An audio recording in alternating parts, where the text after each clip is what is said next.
Welcome back to the Senioritis Show. Moving on from discussing, it was something, not interesting enough. Obviously I have no motivation left, as you might tell from the name of our show, but life goes on. And on that note, there's been much talk on this economist who has been known to relate everything to economics. Here with us today is Lydia Stone, and she will be discussing how a dog's life can be compared to economic terms. She probably thought, who doesn't love dogs? So let's just compare a dog's life with economic terms. Well, I hope this is going to be good because I sure hate economics. Let's welcome her to the stage. Don't touch me.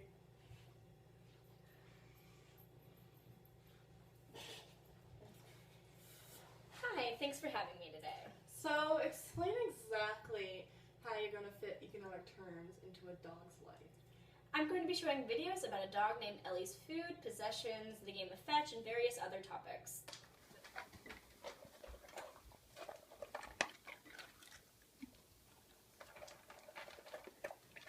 Now this dog, Ellie, is very particular and likes to only eat from the brand Eurasian. Ellie's demand for Eurasian is inelastic because of her pickiness, so her owners are willing to pay a good amount of money for that particular brand.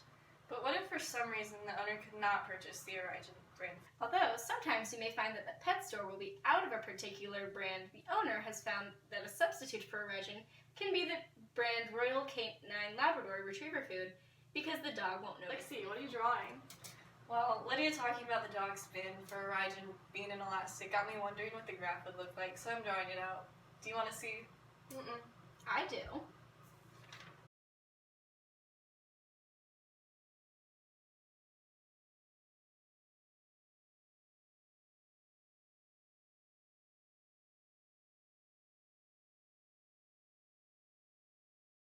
That's so cool, you're very good at drawing inelastic graphs. Callie, do you even know how to read this graph?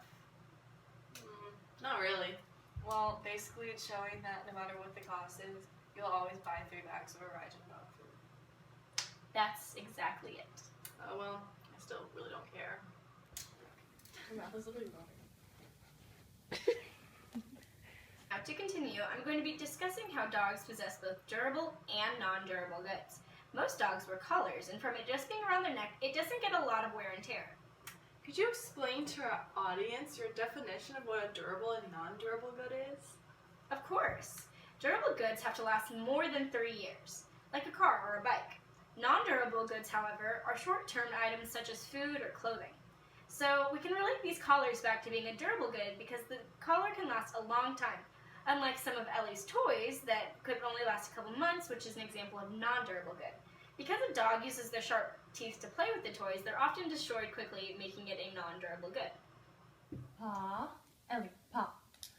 Other paw, other paw. Ellie, paw. Good girl. Oh. According to this, the next topic you are going to discuss is currency. How is she going to relate this clip to econ? Just smile and continue. How exactly do dogs have currency? Well, when you think about it, the primary medium of currency for a dog is a treat, as it meets all the criteria for both the characteristics and functions of money. They are portable between places, durable as they are not easily crumbled, divisible as they come in a variety of shapes and sizes, and scarce to dogs as they only get them as a reward. Treats can also act as a medium of exchange between the dog and their owner. A treat to a dog is comparable to money with a person, which makes it a measure of value for the dog. Treats can also be stored, allowing them to be saved until an opportune time. These treats can function as commodity money due to their alternate use as a source of nourishment. There is also no singular national currency for dogs, as there is large variety in the types of treats given to dogs. Everyone knows that a dog's favorite pastime is to play catch. Now in this instance, how can a simple game be applied to economics? Well, when you think about it, playing fetch with a dog defies the law of diminishing marginal utility, because they get the same amount of excitement as they do when the first ball is thrown as when the 10th ball is thrown. The law of diminishing marginal utility is shown that people will get generally less joy out of the same repetition of an action, whereas dogs prove that they find the same amount of joy. Ready? Go get it.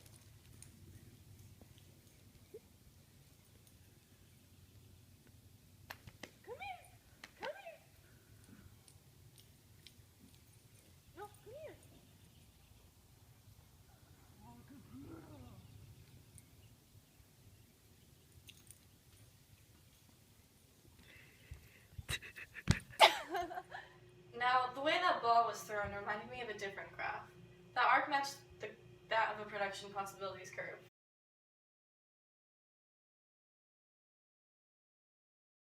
But as that has no relation to the topic at hand, we're going to ignore what Lexi just said.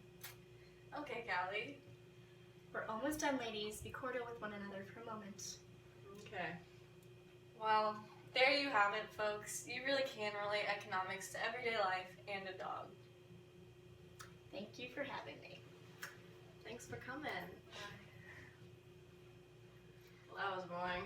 Did you even learn anything? I learned how to sleep with my eyes open. Ah. Honestly. Oh, well, while she was talking about what she was talking about, I drew this awesome graph. It's the normal distribution curve, and then the paranormal distribution curve. It just has a ghost. It looks hilarious.